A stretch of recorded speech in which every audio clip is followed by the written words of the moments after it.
What role should personality inventories play in biblical counseling? That's the question we'll answer in this edition of Dr. Todd Explains. Hello, everyone. This is Dr. Todd, and I was thinking through the other day I had a counselee come to me and was talking personality inventory language.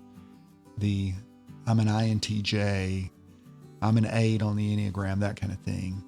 And it struck me as to why one could use personality inventories and why one might not want to.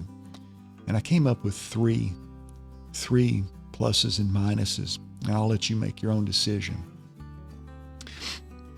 As far as reasons why one would or could, they're a way of categorizing and predicting the way a person might think, feel, or behave in a given situation.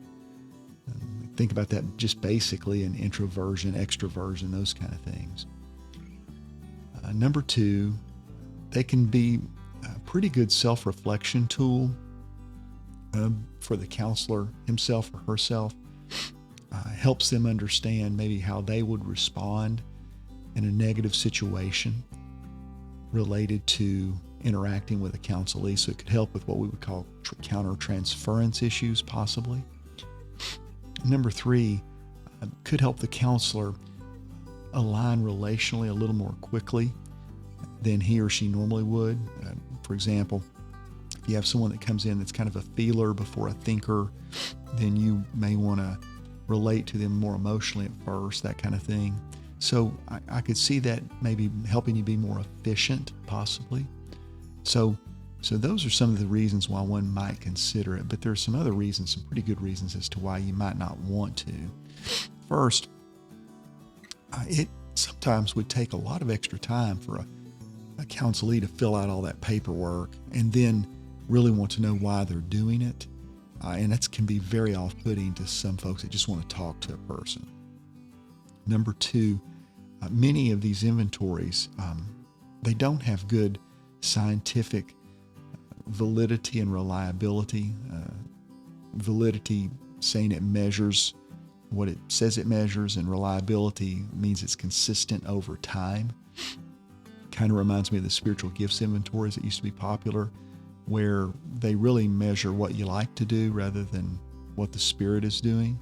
But many of those inventories, they're really, and another thing as I think about it, as far as that goes, they're also, many of them are based, well, most of them are based on a non-biblical or an unbiblical view of the person, an unbiblical anthropology, which could then lead to all kinds of other not diagnosing, but mistreatment planning, those kind of things.